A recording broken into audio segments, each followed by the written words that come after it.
በስመ አብ ወወልድ ወመንፈስ ቅዱስ አሐዱ አምላክ አሜን። መስከረም 21 ብዙኃን ማርያም።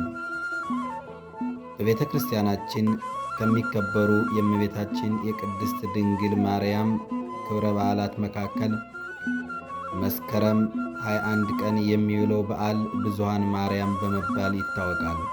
በዓሉ በሁለት አበይት ምክንያቶች ይከበራል። የመጀመሪያው ሊቃውንተ ቤተ ክርስቲያን ሃይማኖታዊ ውሳኔ ለማዘጋጀት ከሩቅም ከቅርብም የተሰባሰቡት ቀን፣ ሁለተኛው ደግሞ ጌታችን መድኃኒታችን ኢየሱስ ክርስቶስ የተሰቀለበት ዕፀ መስቀል በግሸን ደብረ ከርቤ የተቀመጠበት ዕለት መሆኑ ነው።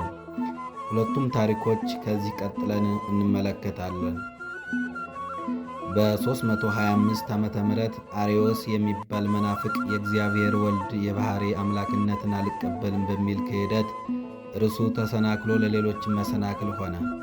ኦርቶዶክሳውያን ሊቃውንት አርዮስ ክህደቱን እንዲተው ቢመክሩትም ሊመለስ አልቻለም። ይህ የአርዮስ ክህደትም በሊቃውንቱ መካከል መለያየትን ፈጥሯል። ጊዜው ታላቁ ንጉሥ ቁስጥንጢኖስ አብያተ ጣዖታት ይታጸዋ፣ አብያተ ክርስቲያናት ይትረሃዋ፣ የጣዖታት ቤቶች ይዘጉ፣ አብያተ ክርስቲያናት ይከፈቱ የሚል አዋጅ የነገረበት ወቅት ነበርና ንጉሡ ቆስጠንጢኖስ በአርዮስ ክህደት ምክንያት በኒቅያ የሃይማኖት ጉባኤ እንዲካሄድ በየአገሩ ላሉ ሊቃውንትን መልእክትን አስተላለፈ። በዚህም መሠረት ከዚያ ከ21 ቀን ጀምሮ እስከ መስከረም 21 ቀን ድረስ 2348 ሊቃውንት በኒቅያ ተሰበሰቡ። ኒቅያ ለዚህ ጉባኤ የተመረጠችበት ምክንያትም ጳጳሱን ከማኅበረ ካህናቱ፣ ንጉሡን ከሰራዊቱ ጋር አጠቃላ ለመያዝ የምትችል ሰፊና ምቹ ቦታ ከመሆኗ ባሻገር ለሁሉም አማካይ ስፍራ ስለነበረች ነው። በጉባኤው ከተሰበሰቡ ሊቃውንት መካከልም እንደ ቅዱሳን ሐዋርያት ሙታንን ያስነሱ፣ ለምጽ ያነጹ፣ አንካሳ ያረቱ፣ የዕውራንን ዓይን ያበሩ፣ ድውያንን የፈወሱ፣ ሌላም ልዩ ልዩ ታምር ያደረጉ፣ እንደዚሁም ስለ ርትዕት ሃይማኖታቸው በመጋደል ዓይናቸው የፈረጠ እጃቸው የተቆረጠ ይገኙበታል። ሊቃውንቱ ሱባዔ ይዘው በጸሎት ከቆዩ በኋላ ኅዳር 9 ቀን በንጉሥ ቆስጠንጢኖስ ሊቀ መንበርነት በእለእስክንድሮስ አፈ ጉባኤነት ጉባኤው ተጀመረ።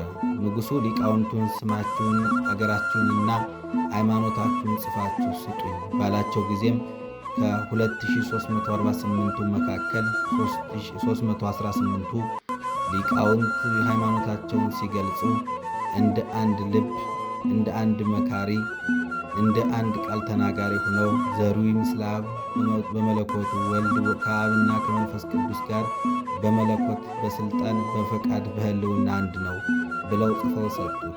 ንጉሡም ሃይማኖት እንደ 318ቱ ሊቃውንት ይሁን ብሎ አዋጅ አስነግሯል። እነዚህ ሊቃውንት በኦሪት ዘፍጥረት የተጠቀሱት 318ቱ የአብርሃም ብላቴኖች ምሳሌዎች ናቸው። ዘፍጥረት 14 ላይ እናገኘዋለን። 318ቱ ሊቃውንት በጉባኤ አርዮስ አውግዘው በመለየት ነአምን በአሐዱ አምላክ፣ በአንድ አምላክ እናምናለን የሚለውን የሃይማኖት ጸሎት፣ የሃይማኖት መሠረትና ሌሎችንም የሃይማኖት ውሳኔዎችን ደንግገዋል። ሊቃውንቱ ጉባኤውን ያካሄዱት ኅዳር 9 ቀን ይሁን እንጂ በአንድነት የተሰባሰቡበት መስከረም 21 ቀን ነው። ስለዚህ ነበር ይህ ዕለት ብዙኃን ማርያም እየተባለ ይጠራል። ብዙ የቤተ ክርስቲያን አባቶች ለሃይማኖታዊ ጉባኤ የተሰባሰቡበት ዕለት ነውና። በሌላ በኩል መስከረም 21 ቀን የጌታችን የመድኃኒታችን የኢየሱስ ክርስቶስ መስቀል በአምሳለ ተራራ በግሸን ደብረ ከርቤ የገባበትና በዓሉ የከበረበት ዕለት ነው። ታሪኩም በአጭሩ የሚከተለው ነው። አፄ ዳዊት መንፈሳዊና ደግ ንጉሥ ነበሩ። በዘመናቸው በኢትዮጵያ ቸነፈር ተከስቶ ሕዝቡ ስለተሰቃየባቸው እጅግ አዘኑ። በጸሎት ወደ እግዚአብሔር ቢያመለክቱም ከእግዚአብሔር ዘንድ የተላኩ ባህታዊ መጥተው የጌታችን የመድኃኒታችን የኢየሱስ ክርስቶስን መስቀል አስመጥተ በአገርህ በኢትዮጵያ ቤተ ክርስቲያን አሰርተ ብታስቀምጥ ረሃቡ ቸነፈሩ ሁሉ ይታገስልሃል አሏቸው። አፄ ዳዊትም ከብዙ ገጸ በረከት ስጦታ ጋር የጌታችንን የመስቀል ላኩልኝ የሚል መልእክት አስይዘው መልእክተኞችን ወደ ኢየሩሳሌም ሰደዱ። መልእክተኞችን በታዘዙት መሠረት መስቀሉን ይዘው መምጣታቸውን አፄ ዳዊት ሲሰሙ ክተት ሰራዊት ምታ ነጋሪት ብለው መስቀሉን ለመቀበል ጉዞ ጀመሩ። አፄ ዳዊት ስናር ወይም ሱዳን ደርሰው ከመልእክተኞቹ ጋር ተገናኝተው መስቀሉን በክብር አጅበው ወደ መካከል ኢትዮጵያ ለማስገባት ሲነሱም ከበቅሏቸው ወድቀው ጥቅምት 9 ቀን ከዚህ ዓለም በሞት ተለዩ። በዚህም ሰራዊታቸው ተደናግጠው የጌታችንን መስቀል እዚያው ትተው የአፄ ዳዊትን አስከሬን ይዘው ተመለሱ። መስቀሉ በስናር ከቆየ በኋላ የአፄ ዳዊት ልጅ ዘርዓ ያዕቆብ ሲነግሱ ወደ መሃል ኢትዮጵያ አምጥተው ቤተ ክርስቲያንን አሰርተው ለማስቀመጥ ቢያስቡም ምቹ ቦታ ግን ሊያገኙ አልቻሉም ነበር። ንጉሥና ሰራዊታቸው ምቹ ቦታ ሲፈልጉ መስቀሉን በኤረር ተራራ፣ በደብረ ብርሃን፣ በመናገሻ ማርያም፣ በአምባ፣ በእንጦጦ ጋራ ብዙ ጊዜ አስቀምጠውት ቆይተዋል። መስቀሉ በእንጦጦ ጋራ ሳለ እግዚአብሔር አምላክ አንብር መስቀሌ በዲበ መስቀል፣ መስቀሌን በመስቀለኛ ተራራ ላይ አስቀምጥ የሚል ቃል ለንጉሡ በራእይ ነገራቸው። መስቀሉን ወደ ወሎ ሀገረ ስብከት እንዲወስዱት አዘዛቸው። ንጉሡና ሰራዊታቸው በእግዚአብሔር መሪነት መስቀሉን ይዘው ወደ ወሎ ሲደርሱ ጌታችን ወደ አምባሰል እያመለከተ አንብር መስቀሌ በዲበ መስቀል፣ መስቀሌን በመስቀለኛ ተራራ ላይ አስቀምጥ ይላቸው ነበር።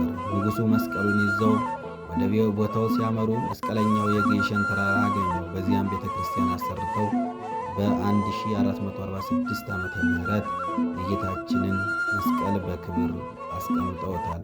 ከዚህ በኋላ ንጉሡ መካከሏ ገነት ዳሯ እሳት ይሁን፣ የበረረ ወፍ የሰረቀ ቆቅ አይታደንባት፣ በድንገት ሰው የገደለ ቋንጃ የቆረጠ ወንጀለኛ ይያዝባት ብለው አዋጅ ነግረዋል። የእመቤታችን ጽላትም አብሮ በግሸን ደብረ ከርቤ እንዲቀመጥ አድርገዋል። ስለዚህም መስከረም 21 ቀን በየዓመቱ ቤተ ክርስቲያናችን በድምቀት ይከበራል። ኃጢአታችንን ለካህን ተናዘው ንስሐ ገብተው በዚህ ዕለት ወደ ግሸን ደብረ ከርቤ በመሄድ የሚጸልዩና የሚማጸኑ ምዕመናን ሁሉ እስከ 7 ትውልድ ድረስ የምህረት ቃል ኪዳን እንደሚያገኙ ጥፉት በተባለች መጽሐፍ ተጠቅሷል። የጌታችን የመድኃኒታችን የኢየሱስ ክርስቶስ ጸጋ፣ የእመቤታችን አማላጅነት፣ የክርስቶስ የመስቀሉ ኃይል፣ የአባቶቻችን ሊቃውንትና ነገሥታት በረከት አይለየን። ወስብሐት ለእግዚአብሔር ወለወላዲቱ ድንግል። ይቆየን።